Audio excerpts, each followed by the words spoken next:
Hello, everyone, and welcome to this week's Stellar developer meeting. If you were joining us last week, you would have seen OrbitLens. I've invited him back again because we had so much to cover last time that we didn't go through everything we wanted. And so OrbitLens has actually built quite a few projects on Stellar. And one of them, I'm sure you're very familiar with, is StellarExpert. So we're going to cover that a little bit today. But first, we will hear more about StellarBroker. So yeah, please introduce yourself again. I know we introduced you last week, but for new people on here, please go ahead and introduce yourself. Yeah, sure. Hello, everyone. Everybody knows me as OrbitLens. I'm the lead of StellarExpert team. We are building different infrastructure services on Stellar network. And basically today I'd like to talk about two of them. StellarBroker, yeah. So StellarBroker is a multi-source liquidity swap tool and swap router for Stellar. Currently, Stellar has several issues with fragmented liquidity. Basically, it leads to worse price for end users, complexity using various protocols, and as a result, it's quite difficult to find the best price between all of them. Because some assets are located mainly on classic Stellar DEX and others on new protocol AMMs. When someone executes large trade, if someone trades at scale, usually such large volume trades are vulnerable to front running. And front running actually leads to profit loss on multi-part trades because splitting each trade into several smaller trades results in a situation when somebody can front run your swap and try to be faster and extract the profit. And of course, there is simply the question of liquidity, because I do remember there was a situation where people couldn't simply swap on chain and execute the settlement for about 100,000 USDC in one trade with one pass payment trade, which is also not the best user experience. So we've been working on the project called StellarBroker with a team from Ultrastellar. So our original idea was to implement the solution that will cover everything in one-stop venue that will allow you to swap anything and execute your transactions on chain, on Classic, and Soroban.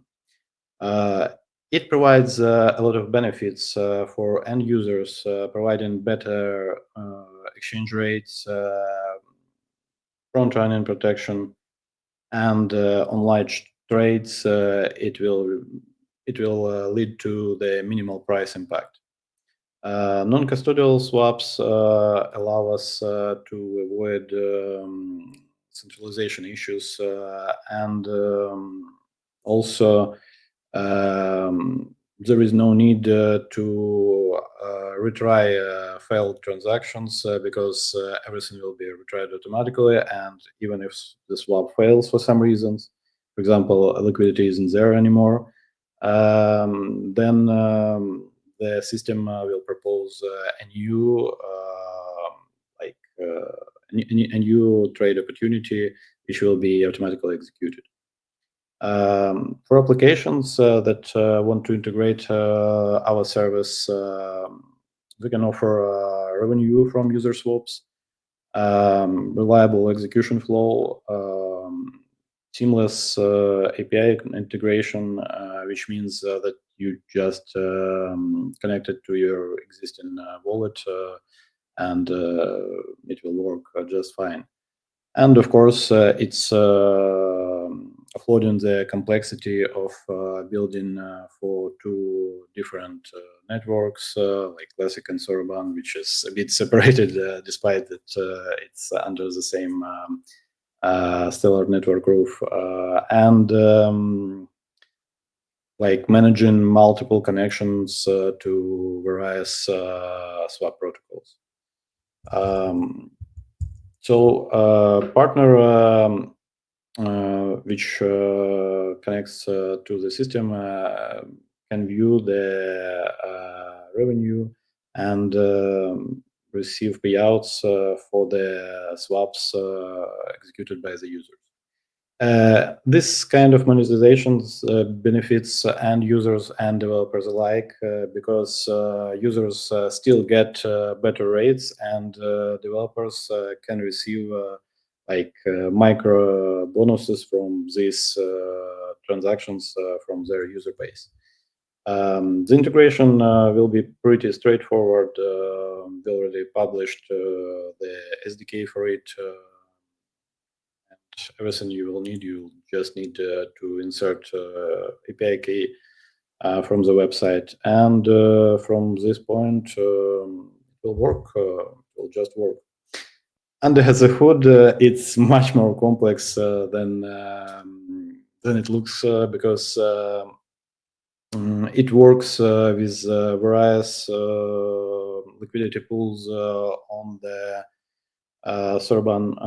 So currently we have Aquarius and SoroSwap pools connected at our production website. And we also have two more pools in the pipeline, which expected to come like next week. It will be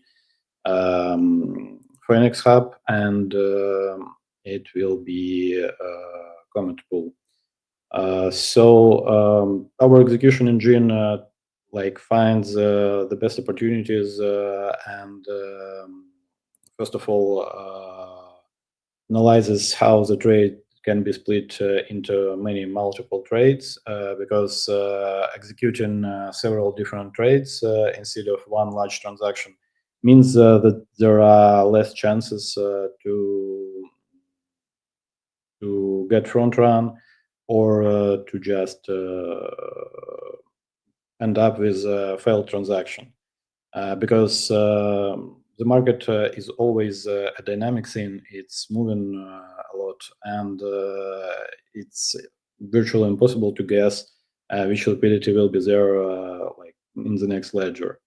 So our engine floats all the complexity here because it provides tracking of submitted transactions. It automatically connects to Stellar Core, fetching all the required information from there, and we basically have the entire graph of all available DEX orders there in memory, and of course graph for Soroban pools. This is everything is located in the same place and provides you a very convenient interface on top of WebSocket API, which is pretty fast. We made some measurements, and like average quote response time is less than 300 milliseconds, which is very fast. And usually our node receives updates and send it to user like more than 2 seconds faster than Horizon, because we connect directly to Stellar Core to receive all the trade information as fast as possible. And we can execute like multiple trade simulation per second. It's tens of thousands. It scales well with parallelization of CPU threads. So it means that getting more simulations results in better price quotes for end users. So that's basically pretty much all of it.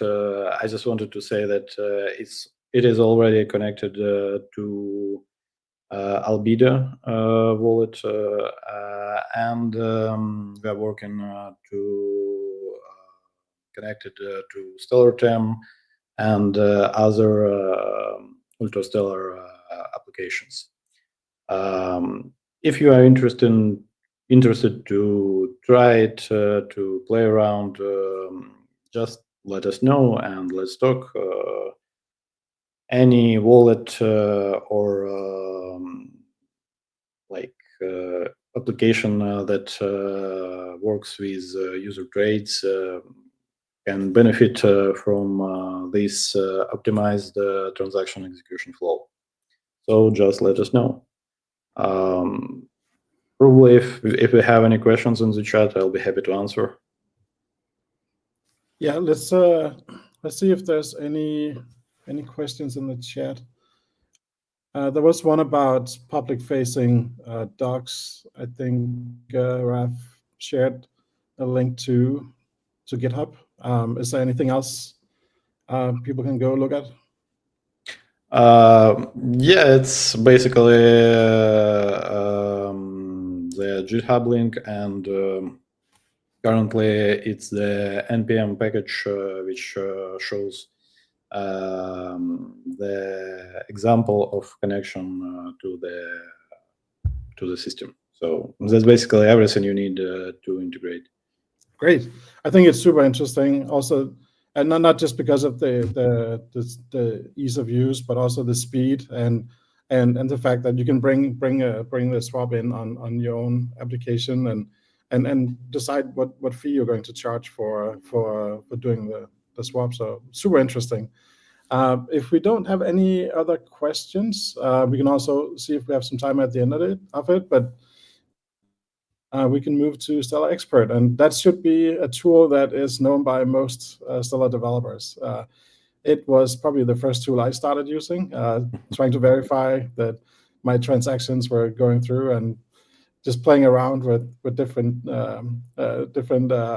quests and onboarding games. So yeah, I think it's familiar to most. So it'd be interesting to hear from the creator of it. Yeah, happy to hear that, and that's the tool that's been around for years, and I'd like to thank you for all the users that keep up with us, and despite sometimes arising small bugs, problems with it, we are trying to keep it as functional as it could be. And today I'd like to talk a bit about smart contract stats and analysis of smart contract transactions, because we've been receiving some questions by email and other communication channels on how it works. And I think it might be interesting not only for newcomers, but also for seasoned developers, Stellar. So first of all, how can you get to the transaction, and how can you find something? You just need to copy paste account address, contract address, or asset name into the search box on the website, and it will lead you directly to the account or contract history, where you can see this list of transactions. Here you can see operation type and execution date. To check a particular operation, you just need to click this small small arrow, and it will present you the expanded view. I know it's a bit scary, but no need to panic. It's only from the first glance. We'll go through it, and it will be quite obvious. There is nothing too complex about it.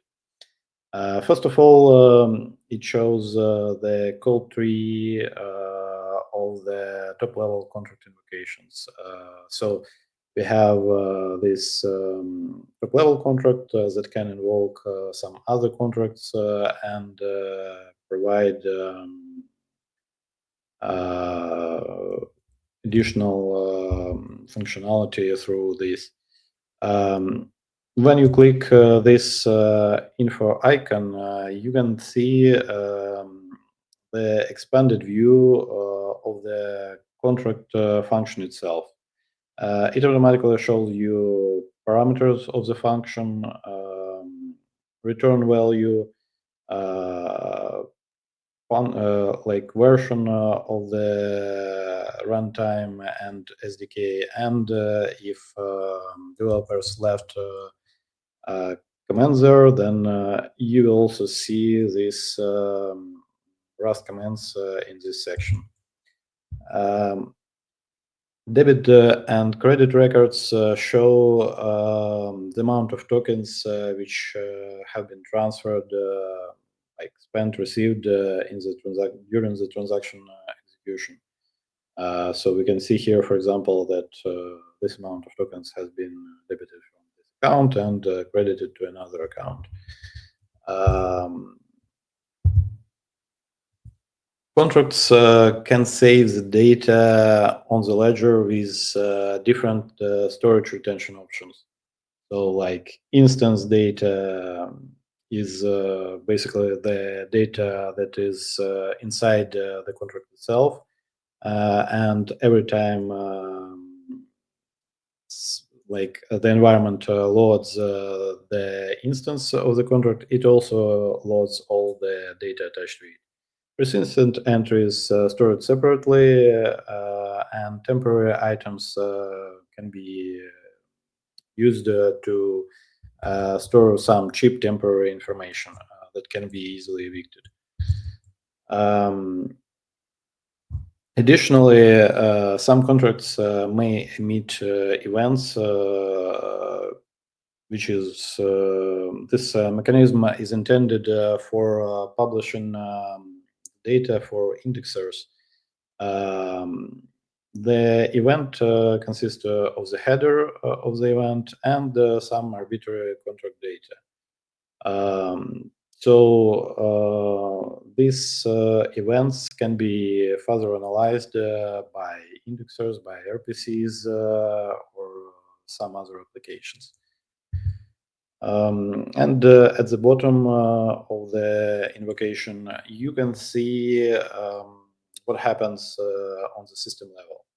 So like input, output, memory usage, ledger entries written and read, and many other very low level statistics. And additional, of course, here you can see also fees charged for these particular transactions, which can be analyzed further. Now, if we scale up a bit, we have a contract view. If you just click the address of any contract, you will end up here at the contract view, and it will display like the general summary of the contract and current contract balances. This is, I think, is a liquidity pool contract that holds XLM and USDC assets. We have here the information of who created the contract and the WASM hash of the contract. Also, it was pretty active contract that made a lot of transfers. Data storage here shows the number of entries that have been written and stored on chain. Below it, you can see the detailed breakdown of all the invocation stats. Here you can play around with functions, like selecting some specific function you want to analyze. Choose a period, show stats, and analyze some specific statistics. So, for example, if you want to know why fees grew up after the recent deployment, you can see it here. You can see how this value change over time and how to analyze them. History tab, we already talked about it earlier, and the interface tab contains the list of public experts from the contract. It's like functions, all the structures, AMMs, everything that is declared in the contract and publicly available. All the contract interfaces here, and it's quite handy tool if you want to build a transaction using CLI or any other tool, or you just maybe want to play around with it and check what's inside the contract. Here is also the link for downloading the contract WASM. And here is the next interface, which shows the list of stored data entries for some particular contract. Here we can see that the entry is persistent or not. It's TTL value, so time to leave, when the last it was updated, and balances attached to these values.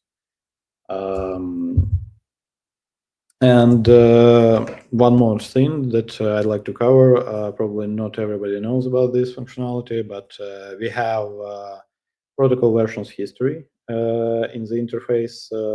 It's under the main menu section. And in the protocols history, you can see changes that were applied to the ledger during protocol upgrades and also during Soroban runtime config changes updates. It's the low-level view of what happens when validators vote for increasing limits. And basically here you can easily check and say what are our current limits and what was the last update and what changed during this. I have a lot of more to cover, but let's wrap it because I think that we have already a few minutes left. So if you have any questions, let's talk. Yeah, thank you for the run through. I definitely have learned a little bit. I'm still a pretty basic user, but I think it's very practical to be able to see something like the protocol upgrades. I think there's a lot of good features for debugging and for evaluating your contracts. Do we have any questions from the comments? I don't see that. I don't think so. But yeah, let's see. There's one here.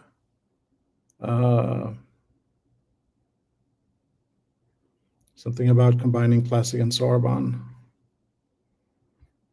Is this in the context of StellarExpert? Yeah, so we already show the transaction history and trace and everything for classic operations. But trades history and some specific, for example, liquidity pool stats or, for example, blend pool stats, they're still unavailable because like right now we still have the process of standardization in progress. So right now the committee is talking about moving to some more obvious standards for publishing, for example, events. What will be the format of these events, and how they can be further analyzed by downstream systems to produce all the metadata. It should be available soon in StellarExpert. All the price history, all the stats from Soroban contribution. Okay, great. I think that's all we have time for today. Thank you for joining again. Thank you for inviting. This was really interesting. I love to see some of the community build tools. It was a pleasure to chat to you again. And yeah, if anyone else has some questions, I'm sure they can reach out to you on Discord. But yeah, definitely. Thank you for joining, and thank you, OrbitLens. Thank you. Okay, thank you. Bye. Bye.